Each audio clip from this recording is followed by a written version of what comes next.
Bismillah ar-Rahman ar-Rahim, wassalatu wassalamu ala ashrafil mursalin. Salut mes élèves, nous arrivons à la séance numéro 2, chapitre 14, proportionnalité. Donc, nous avons fait des exercices à la fin de la séance numéro 2, exercices d'évaluation. Donc, il faut faire attention, il faut suivre les vidéos parce qu'ils se succèdent, donc vous ne ratez pas la correction. Chez nous, donc si vous voulez comprendre les mathématiques, il faut suivre les cours. Nos cours sont typiques, donc je fais tout de mon mieux pour vous apporter des leçons qui sont faciles à comprendre et à suivre et à répondre aux toutes questions mathématiques. J'espère que je serai à votre disposition dans tous les temps. Nous commençons la séance numéro 2 par les paragraphes. Premièrement, on va faire une présentation graphique d'une proportionnalité, exemple, contre-exemple, puis une propriété. Grand 2, nous allons voir aussi le pourcentage, parce que le pourcentage, ça fait partie de la proportionnalité, donc c'est un paragraphe essentiel. On va utiliser un pourcentage, puis on va calculer un pourcentage, et on va faire à la fin des exercices d'évaluation. Nous commençons par la correction des exercices de la séance numéro 1. Exercice 1. Premièrement, il faut compléter ce tableau de proportionnalité.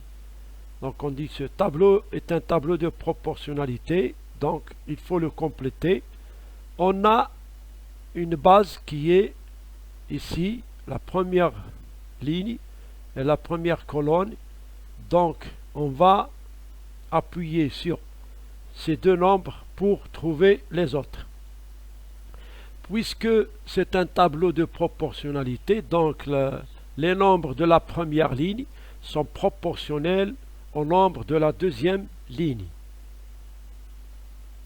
Pour compléter ce tableau, donc on prend la fraction 25 sur 30 comme coefficient de proportionnalité.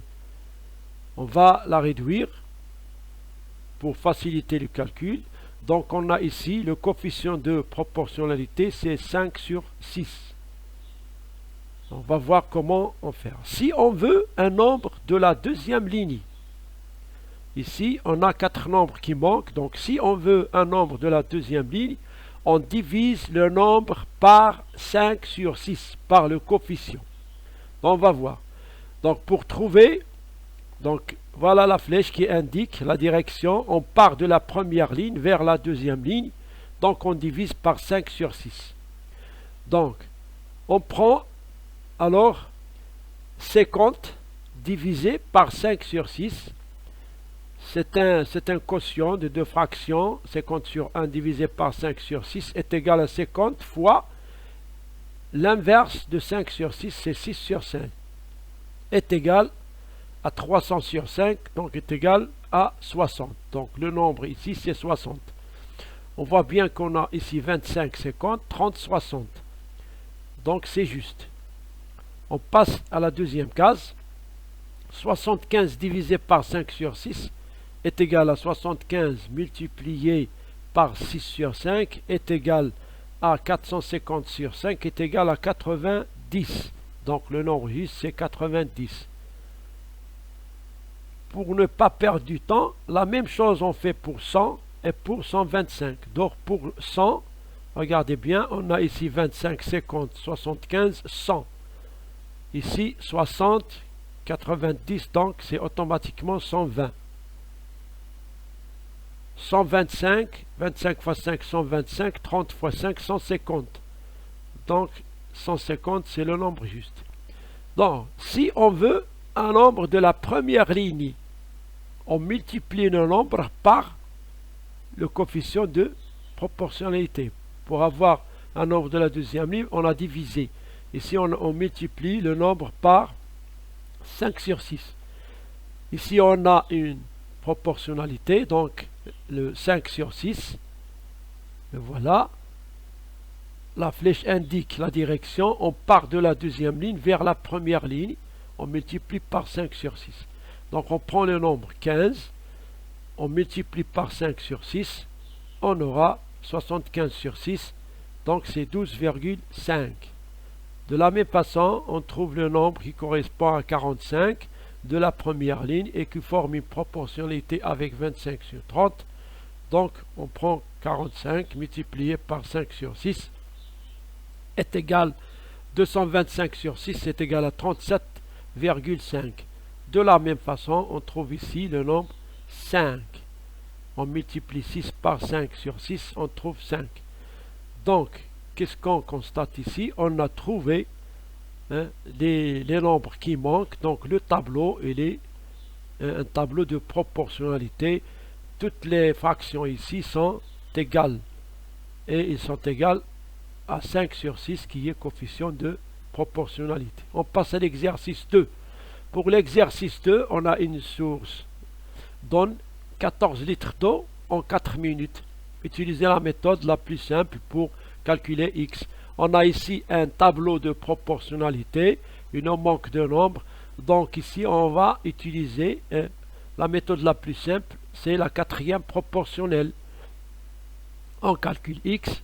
On utilise la propriété de la quatrième proportionnelle. On pose 3 sur 14 égale 60 sur x. Donc les extrêmes sont 63 et x. Donc le quatrième c'est x. Donc x égale 14 fois 60 sur 3. Et on trouve le nombre x qui manque. Donc le nombre x égale 280. On calcule y. On va prendre 3 sur 14 et y sur 42. Donc, 3 sur 14 égale y sur 42. Y égale 3 fois 42 sur 14. Y égale 126 sur 14. Y égale 9. Donc, voilà la correction de l'exercice numéro 2. On va commencer le chapitre, le paragraphe de représentation graphique. On va prendre un exemple. On considère le tableau suivant. C'est un tableau. On a ici des kilomètres. On a ici la consommation des gasoil en litres. Donc, pour 100 km, on consomme 8 litres. Pour 200, on consomme 16, etc. Donc, jusqu'à la fin, on regarde bien le tableau. Donc, on peut présenter ce tableau dans un repère d'origine O comme suit.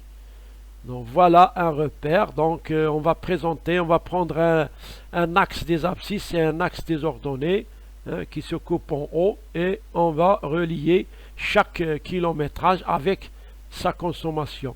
On contient donc une représentation graphique ou bien un graphique qui représente ce tableau. Donc on remarque que les points obtenus ici sont alignés avec l'origine O. Donc ces points qu'on obtient, 108, 216, 324, 432 et 540. On voit bien ici qu'ils sont alignés. Donc la remarque essentielle, donc on a une situation de proportionnalité. Donc ce graphique représente une situation de proportionnalité. Regardez bien ici, les points sont alignés. Donc on a une situation de proportionnalité.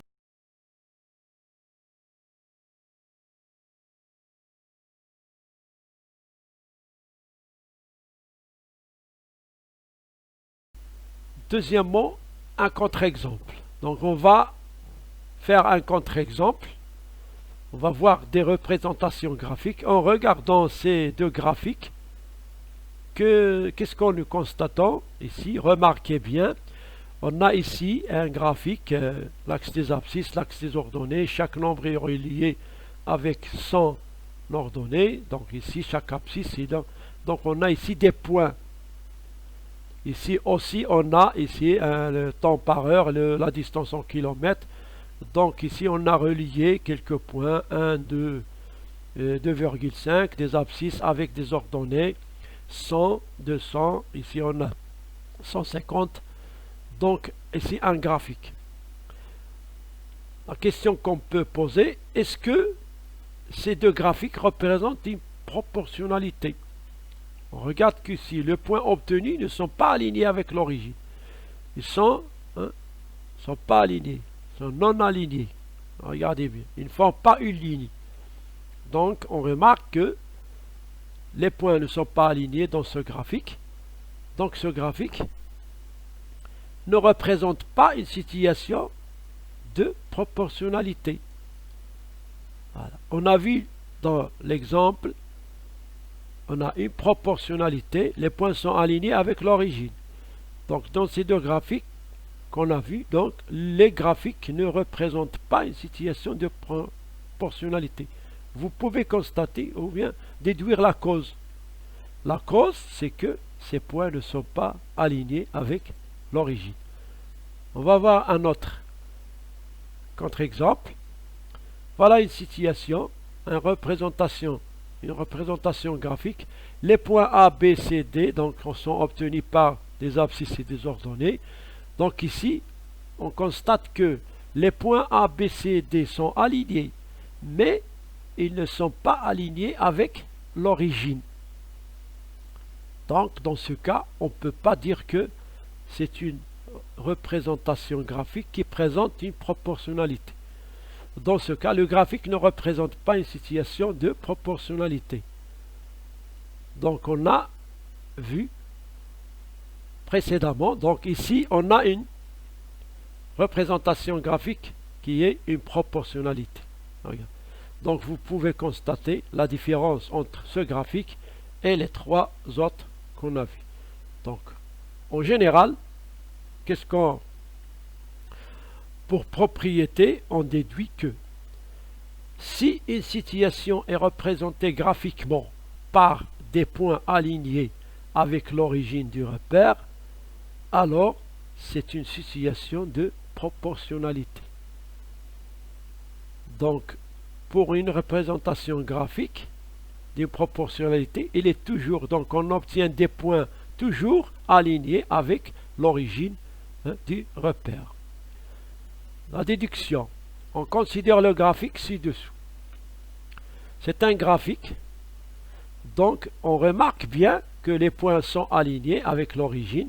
On a A, B, C, D des nombres, des abscisses, W, X, Y, Z. Ce sont des ordonnées. Donc, on a ici une situation de proportionnalité. Donc, on peut déduire de ce graphique la proportionnalité. Quelle est cette proportionnalité? Donc, on a A sur W est égal à B sur X est égal à C sur Y est égal à D sur Z. Et l'une de ces fractions est le coefficient de cette proportionnalité. Donc, chaque point obtenu, il est obtenu par un abscisse et un ordonnée. Donc, si on divise l'abscisse sur l'ordonnée, on trouve une fraction. Donc, ces fractions sont toutes égales. Donc, on a ici une proportionnalité de coefficients, soit A sur W, B sur X, ou bien C sur Y, ou bien D sur Z. Maintenant, on va passer au pourcentage. Deuxième paragraphe, grand 2, le pourcentage. Le pourcentage, il est trouvé, il est utilisé trop pour calculer des proportions, une portion, une proportionnalité et tout. Le pourcentage, il est essentiel dans la vie d'économie. Donc, on regarde bien, petit 1, comment utiliser un pourcentage. Donc, la définition d'un pourcentage. Donc, toute fraction de dénominateur 100 est un pourcentage. Donc, le pourcentage, il est formé sous forme d'une fraction son dénominateur est égal à 100. Par exemple, 8 sur 100, c'est un pourcentage. On l'écrit 8%. 5,6 sur 100 est un pourcentage qui est écrit 5,6%. Donc le pourcentage est une fraction que de dénominateur est égal à 100. Si on a un nombre, par exemple 9 sur 5, ce n'est pas un pourcentage, c'est une fraction. Donc on peut le rendre un pourcentage, c'est-à-dire rendre le dénominateur 5 est égal à 100. Donc pour avoir une fraction de dénominateur 100 est égal à 9 sur 5, on multiplie le numérateur et le dénominateur par 20. On aura 180 sur 100. Donc c'est une fraction de dénominateur 100, il pourrait être un pourcentage 180%. Même s'il dépasse 100, c'est pas. Donc c'est un pourcentage parce que c'est une fraction de dénominateur 100. Donc l'utilisation du pourcentage, par exemple, on va avoir un exemple. Un fromage blanc contenant 25% de matière grasse signifie qu'il y a 25 grammes de matière grasse dans un pot de 100 grammes. 25%, ça signifie qu'il y a 25 grammes de matière grasse dans un pot de 100 grammes. On peut poser la question suivante. Premier cas. Combien y a-t-il de matière grasse dans un pot de 200 grammes de fromage? Donc on va utiliser ce pourcentage pour calculer la matière grasse qui se trouve dans un pot de 200 grammes. Donc on a ici une règle de 3. Pour 100 grammes, il y a 25 grammes de matière grasse. Pour 200 grammes, il y a X. Donc c'est une proportionnalité. Donc on a ici X est égal 200 fois 25 sur 100. On trouve 50 grammes. Pour le deuxième cas, on va poser la question suivante. Quel est le poids d'un pot de fromage qui contient 85 grammes de matière grasse? Ici, c'est l'inverse du premier cas. Donc, on va utiliser la même chose, mais on peut utiliser le pourcentage. La fraction 25 sur 100 est égale à 85 sur X. Pour 100 grammes, on a 25. Pour X grammes, on a 85 de matière grasse. Donc, X est égal, le produit des extrêmes est égal au produit des moyennes. X est égal 85 fois 100 sur 25. Et on trouve X égale 8500 sur 25. X est égal à 340 grammes de matière grasse. Donc, pour trouver 85 de matière grasse, il faut un pot de fromage de 340 grammes. Et voilà, on arrive à calculer un pourcentage. Comment calculer un pourcentage? Donc, calculer un pourcentage, c'est calculer la proportion sur 100. Donc, exemple, dans une classe de 25 élèves, il y a 15 filles. Quel est le pourcentage des filles? Donc, ici, on va calculer le pourcentage. Donc, on va prendre une première méthode, règle de 3. 25 élèves, dans 25 élèves, il y a 15 filles. Dans 100 élèves, combien il y a de filles? Donc, on a X égale 100 fois 15 sur 25. Donc, on aura X égale 60%. Donc, on a 60% de filles. Pour deuxième méthode, on peut utiliser la fraction 25 sur 15 égale 100 sur X. Alors, X est égal 15 fois 100 sur 25. De la même façon, X égale 60%. Et voilà. Donc, on arrive à il y a 60% de filles dans la classe. Si on a calculé le pourcentage des filles dans une classe de 25 élèves. Première méthode, deuxième méthode, on utilise la règle de 3 et on utilise la fraction, la proportion pour trouver, on trouve la quatrième proportionnelle. Donc on va passer aux exercices d'évaluation. Donc on a deux exercices à faire. Premier exercice, il est un peu long, mais c'est bon. Le tableau ci-dessus représente la consommation en litres d'une voiture en fonction de la distance parcourue en kilomètres. Ici un tableau Ici, on a la distance en kilomètres, la consommation en litres. Pour 100 km, on consomme 9 litres. Pour 50, 4,5. Pour 200 km, on consomme 18. Pour 400, on consomme 36. Premièrement, faire un graphique correspondant au tableau. Donc, on va prendre un repère orthonormé. Pour les abscisses, on va prendre 1 cm représente 50 km. On commence par 0, 50, 100, 150, 200, 350, 400. En ordonnée, on prend 1 cm qui représente 9 litres. On commence par 9. Donc ici, on va faire les litrages, donc les consommations. Ici, on va faire le kilomètre. Toujours la première ligne, il faut la prendre en abscisse. La deuxième ligne, ici, en ordonnée. D'après le graphique, la consommation est-elle proportionnelle à la distance justifiée à la réponse?